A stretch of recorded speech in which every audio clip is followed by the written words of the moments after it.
जय श्री कृष्ण दोस्तों, आज हम भगवान के कूर्म अवतार के बारे में जानेंगे।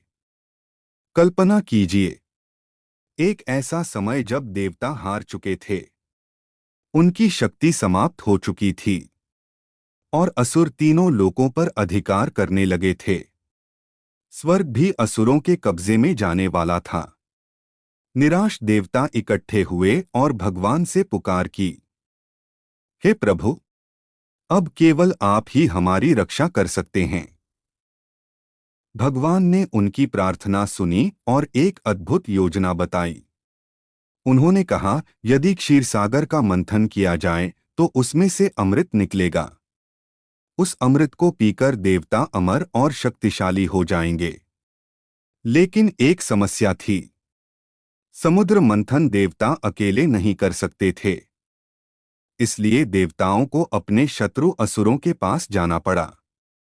असुर अमृत पाने के लालच में तैयार हो गए। अब शुरू होने वाला था ब्रह्मांड का सबसे विशाल कार्य, समुद्र मंथन। मंदराचल पर्वत को मथानी बनाया गया और वासुकी नाग को रस्सी। देवता एक ओर खड़े हुए और असुर दूसरी ओर। जैसे ही मंथन शुरू हुआ, समुद्र की लहरें गरजने लगीं। आकाश कांपने लगा। लेकिन तभी कुछ भयानक हुआ। मंदराचल पर्वत धीरे धीरे समुद्र में डूबने लगा। देवता घबरा गए। अब क्या होगा? पर्वत डूब गया तो मंथन कैसे होगा? सबकी नजरें भगवान की ओर थीं।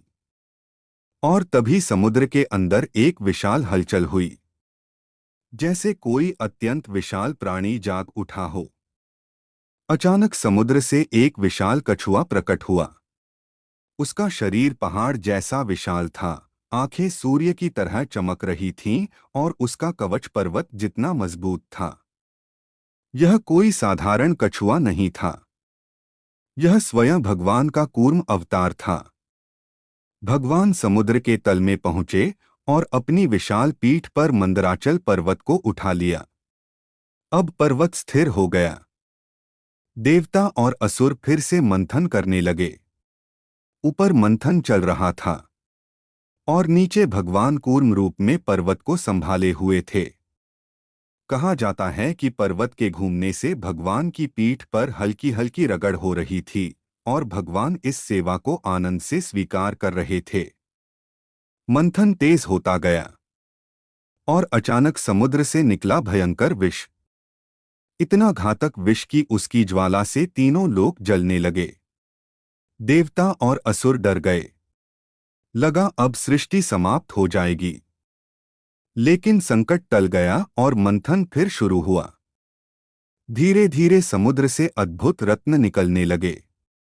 दिव्य रत्न, दिव्य पशु, और फिर प्रकट हुई माता लक्ष्मी। सबकी सांसें थम गईं। लेकिन सबसे बड़ा सस्पेंस अभी बाकी था। अंत में समुद्र से निकला अमृत कलश। अमृत देखते ही असुर उसे छीनकर भागने लगे। देवता फिर से निराश हो गए। लेकिन भगवान की लीला अभी समाप्त नहीं हुई थी। भगवान ने फिर एक अद्भुत रूप धारण किया और अंत में अमृत देवताओं को प्राप्त हुआ। इस प्रकार भगवान के कूर्म अवतार ने देवताओं की रक्षा की और धर्म को स्थापित किया। कूर्म अवतार हमें एक गहरा संदेश देता है। जब जीवन का पर्वत डूबने लगता है, जब समस्याएं हमें घेर लेती हैं, तब भगवान अदृश्य रूप से हमारा सहारा बनते हैं।